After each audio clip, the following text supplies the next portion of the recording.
Good morning dear students. आज मैं आप लोगों के सामने प्रैक्टिकल नंबर 2 जो आपके सिलेबस के अकॉर्डिंग है सॉल्यूशंस टॉपिक पे।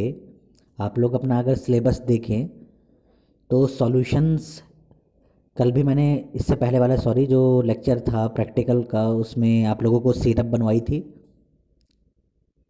आज मैं सॉल्यूशंस के ऊपर बात कर रहा हूँ कि सॉल्यूशंस क्या होते हैं, इनमें क्या क्या इंग्रेडिएंट डले हुए होते हैं, इन्हें बनाते कैसे हैं और इनका फार्मास्यूटिकल यूजेस क्या है सॉल्यूशंस का, इसके ऊपर बात करूंगा।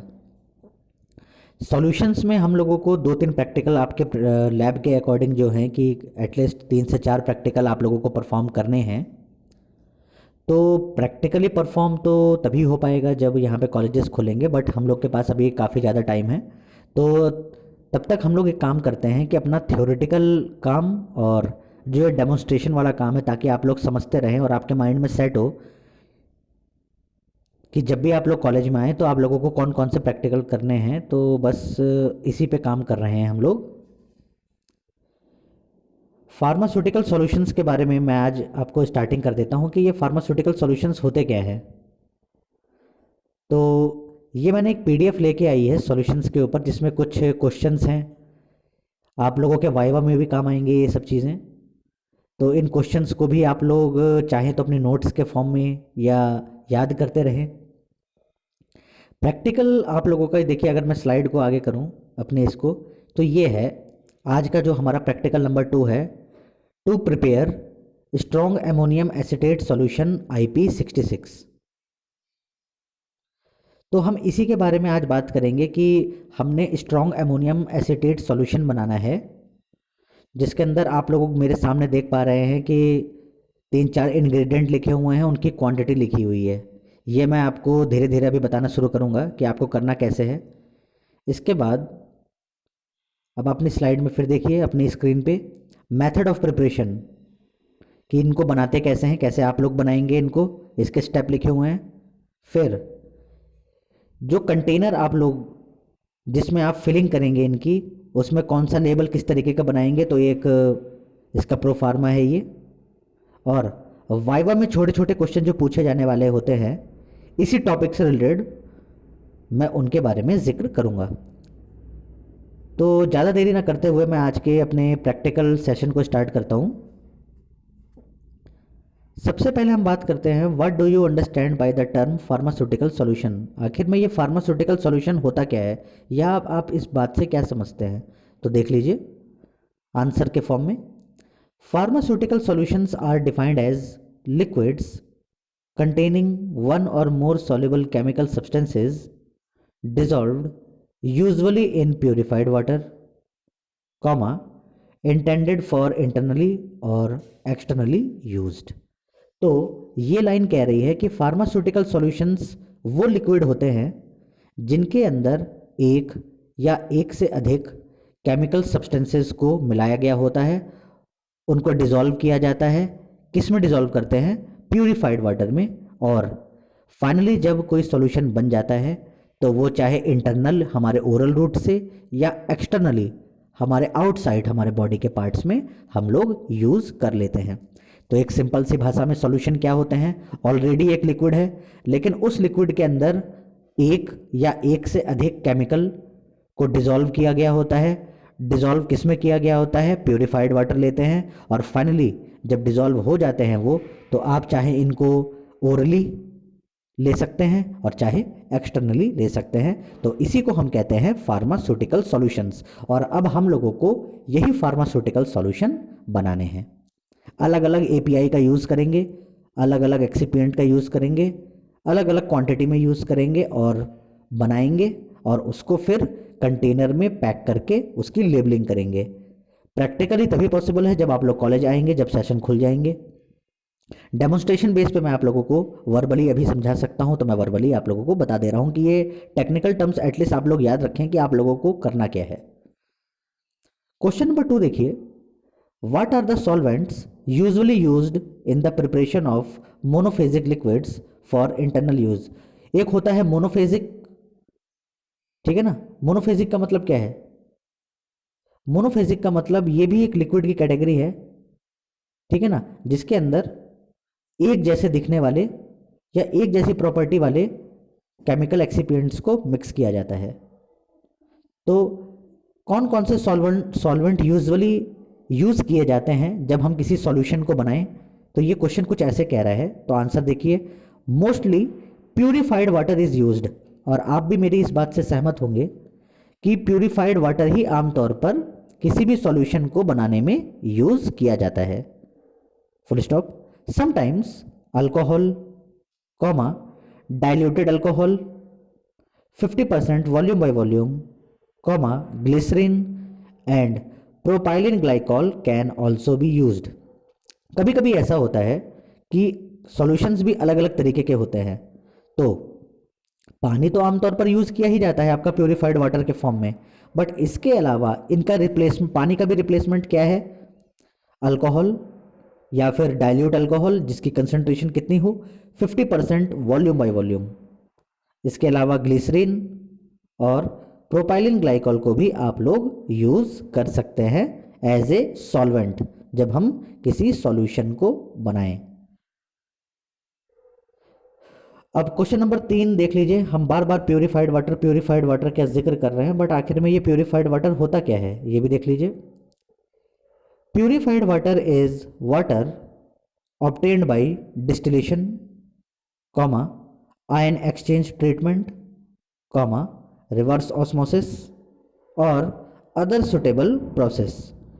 प्यूरिफाइड वाटर एक्चुअली में ऑब्टेन किया जाता है डिस्टिलेशन प्रोसेस, आप लोग जानते हैं, ion exchange treatment, reverse osmosis, RO हर किसी के घर में है, रिवर्स ऑस्मोसिस आपने सुना भी होगा, यानी रिवर्स ऑस्मोसिस, और इसके अलावा भी जो अदर कोई प्रोसेस हो उनसे ये प्यूरिफाइड वाटर ऑब्टेन्ड हम कर लेते हैं।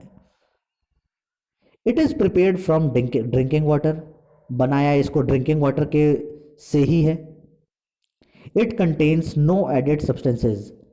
सबसे बड़ी प्रॉपर्टी इस प्यूरिफाइड वाटर की यही होती है कि इसके अंदर कोई भी मिनरल्स या अदर सब्सटेंसेज नहीं होते, तो न्यूट्रल हो जाता है, ये पीएच भी चेंज हो जाता है as comparison to hard water. Its pH should be between 5 to 7। देखिए मैं अभी पीएच का ही जिक्र कर रहा था और अभी यही बात आ गई, क्योंकि हम लोगों ने आमतौर पर सुना हुआ है कि पानी का जो पीएच होता है वो 7 होता है, न्यूट्रल होता है, बट ऐसा नहीं है। पानी अलग अलग तरीके का होता है, अलग अलग तरीके से हम उसको ट्रीटमेंट लाके हम उसको चेंज करते रहते हैं और उसी के हिसाब से हम पीएच को एडजस्ट करते हैं। तो क्योंकि हम प्यूरिफाइड वाटर की इस समय पे बात कर रहे हैं, तो प्यूरिफाइड वाटर का जनरली जो पीएच होता है वो 5 to 7 होता है। इस बात को आप लोग याद कर लीजिए। And total solids should not be more than 0.001%। और इसके अंदर प्यूरिफाइड वाटर के अंदर सॉलिड की जो कंसंट्रेशन है वो 0.001% से ज़्यादा नहीं होनी चाहिए। एक वाइवा बेस पे ही एक क्वेश्चन पूछा गया है। क्वेश्चन नंबर 4 देखिए। Can you use alcohol as vehicle for oral solution? क्या आप अल्कोहल को ओरल सॉल्यूशन बनाने में एज ए व्हीकल का मतलब आप लोग समझ रहे हैं, एक सहायक के तौर पर यूज कर सकते हैं? ये क्वेश्चन ये अराइज कर रहा है, तो इसका आंसर देख लीजिए। आंसर कह रहा है no, alcohol has its own pharmacological action, thus can not be used alone. क्योंकि अल्कोहल का अपना खुद का एक फार्माकोलॉजिकल एक्शन होता है, तो आप अल्कोहल को directly as a vehicle, as a सहायक ओरल सॉल्यूशन बनाने में यूज नहीं कर सकते।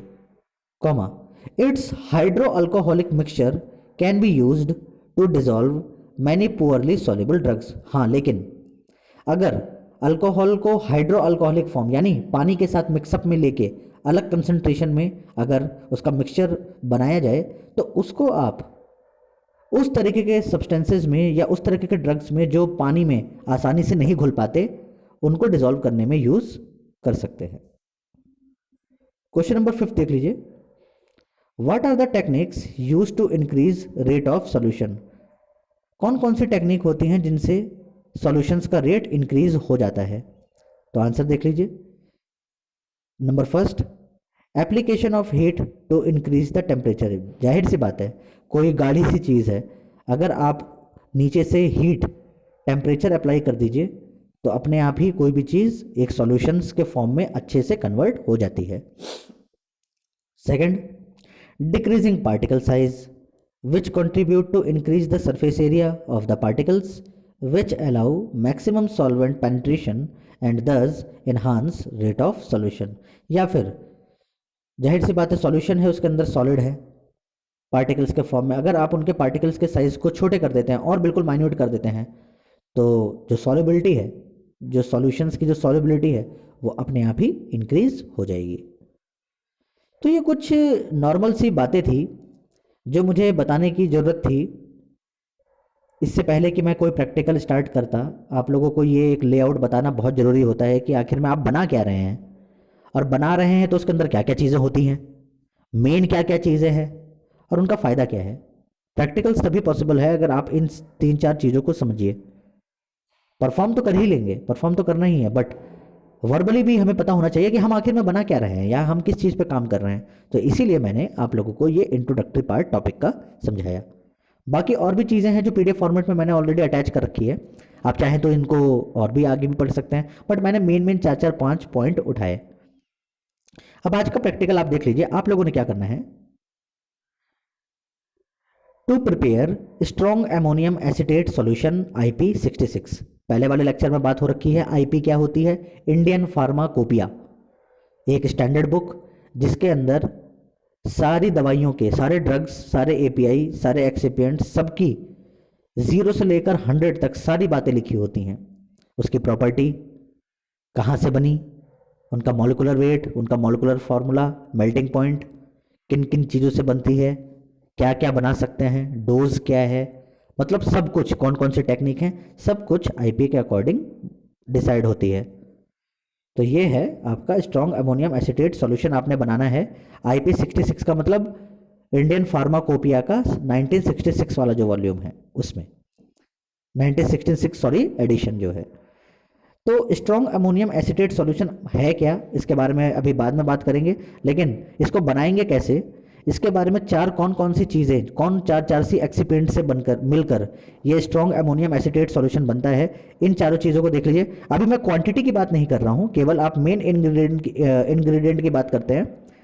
सबसे पहला आप देख रहे हैं ग्लेशियल एसिटिक एसिड, दूसरा है अमोनियम बाइकार्बोनेट, तीसरा है अमोनियम सॉल्यूशन और चौथा है प्यूरिफाइड वाटर। तो यही 4 चीज़ों को आप लोगों ने यूज़ करना है जब आप स्ट्रॉन्ग अमोनियम एसिटेट सॉल्यूशन बनाएंगे।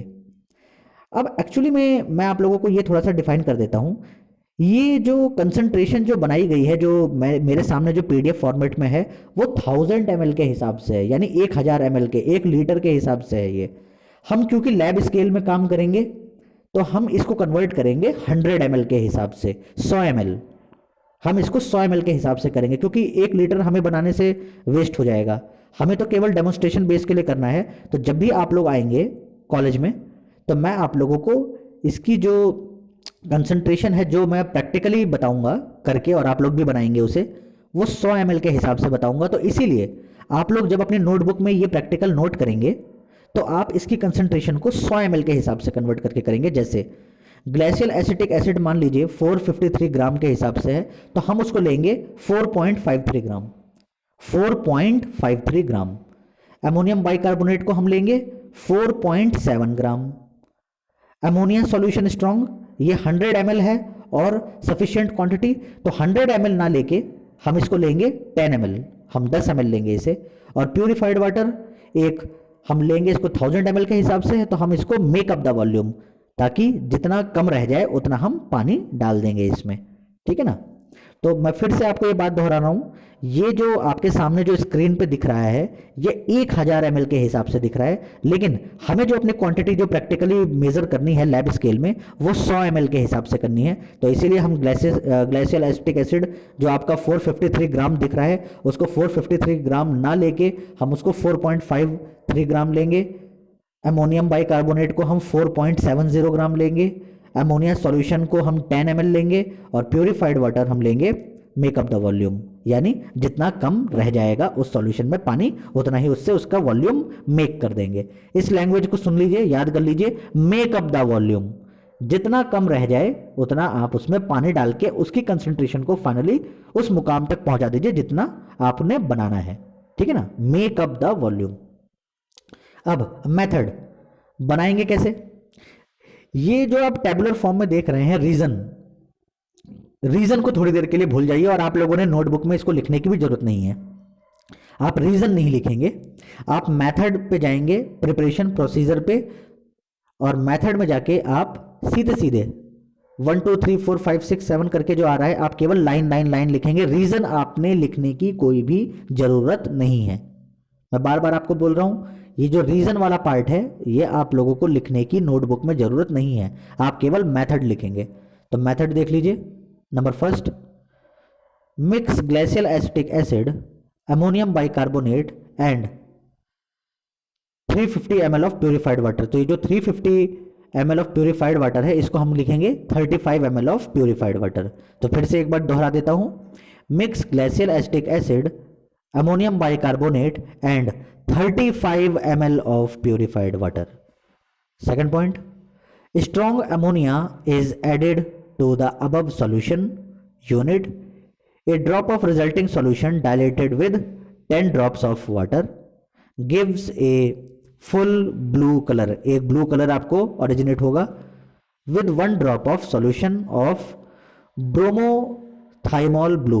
ये एक तरीके का ब्रोमोथाइमोल ब्लू जो है डाई के फॉर्म में है। जब इसके आप एक ड्रॉप डालेंगे और 10 ml पानी की डालेंगे तो एक ब्लू कलर ऑब्टेन होगा, सॉल्यूशन बनेगा। And full yellow colour with 1 drop of solution of thymol blue, और अगर एक ड्रॉप आप थाइमोल ब्लू की डाल देंगे तो येलो कलर ऑब्टेन हो जाएगा। ठीक है ना। थर्ड पॉइंट है, dilute the preparation with purified water. जब ये सॉल्यूशन आप बना लें इन सब चीज़ों का तो उसको आप डाइल्यूट करें प्यूरिफाइड वाटर से to produce the desired volume, ताकि जितना आपको 100 ml चाहिए तो 100 ml आपका बन जाए। Fourth point, fill the solution in lead free glass बोतल। जब आपका सॉल्यूशन बन जाए तो आप इसको ग्लास बोतल या प्लास्टिक कंटेनर्स जो आप हमारे पास अवेलेबल होगा उस समय या आपके पास है, आप उसमें फिल कर लीजिए। And finally label. तो लेबल देख लीजिए। लेबल आप कुछ ऐसे बनाएंगे, strong ammonium acetate solution IP66 dash ml। वो इसीलिए डैश छोड़ा गया क्योंकि हम 100 ml की बात करें तो आप 100 ml लिख दीजिएगा। इसके बाद contains ammonium acetate 55 to 60% weight by volume. ठीक है ना। इसके अंदर मेन इंग्रेडिएंट क्या है, अमोनियम एसिटेट, ये बना दीजिएगा। नीचे नेम ऑफ इंस्टीट्यूशन हमारा Himachal institute of pharmacy Paonta Sahib. जो लेबल का जो आपका स्क्रीन के हिसाब से राइट साइड है, लाइसेंस नंबर कुछ भी XYZ, मैन्युफैक्चरिंग डेट आज की डाल दीजिएगा, बैच नंबर 1 2 3 4, एक्सपायरी डेट आज से 2 साल, या फिर ऐसे लिख दीजिएगा बेस्ट बिफोर 24 मंथ्स, है ना, इस तरह से करके, या फिर कोई डेट डाल दीजिएगा।